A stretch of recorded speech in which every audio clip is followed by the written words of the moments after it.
How should a man handle a woman if she is aware of your methods and using your tactics? Act like a man. I mean, at the end of the day, like couples, a lot of people that follow me, they and their girlfriends or they and their wives will both read the book, but that's typically in a long term relationship. And so somebody that's asking that kind of a question, that tells me more than likely that's not somebody that really knows the book backwards and forwards. They're all in their head. They're using techniques or strategies or trying to copy and paste things from videos in the book into their interactions, which is going to cause them to come off and be very robotic in their heads, and women are going to get a weird vibe, a weird feeling about it. So that's why it's super important to read the book 10 to 15 times, but not only read it 10 to 15 times, you really got to apply it a lot, and you can have fun with it. It's like, oh, you're just using a line for that book. It's like, well, is it working? And it's just like, no. It was like, well, you're still sitting here talking to me. It's like, oh, peace out. And then she might, you'll be back as she walks away, and you have that kind of an attitude. Because I've had things like that happen over the years back when I Yeah. still used to go to bars and stuff like that. And then 5 minutes later, she's back with her friend, and it's like, you're back. And she's like, yeah. I was like, I told you you'd be back. You got to be And playful. That's actually really good advice with it too, because if you do the lot, like if you just kind of practicing, say your routine or something, and then they kind of call you out on it, they're just being in a playful way. It's a playful kind of shit test, and if you just kind of put that same energy, like you're funny back.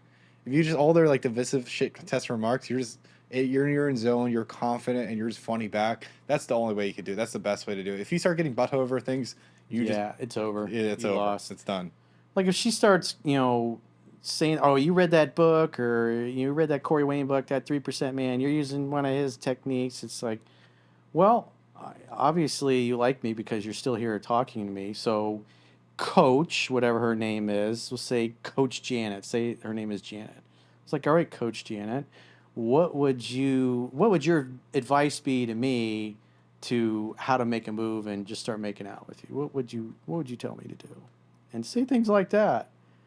And I'm not telling you that. I was like, well, why not? Well, you're supposed to be an expert in this book. So maybe they know each other. Maybe he was dating this girl and she found his book and she's like, what's this?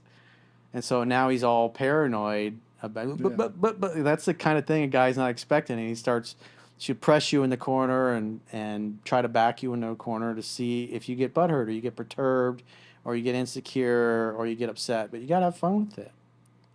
Yeah, being playful and fun. That's a huge key. Because too many people just get butthurt over the things, and that's what all they're trying to do. They're just trying to make you butthurt, so they kind of keep testing you. Yeah, trying to see if your balls have actually finally Yeah, if you actually dropped or learned not. anything, right? Yeah, they want to see that you're indifferent to it and you're not bothered, and because that's what women will do. It's like when they sense weakness or they're pissed off or they're hurt at you, they can be really mean and they can be master trolls when they don't like something about you or they're just tweaking your balls because that's what they do. And especially the hotter they are, and if they sense a little weakness, they'll throw little barbs in there to squeeze your balls a little bit, see how you handle it.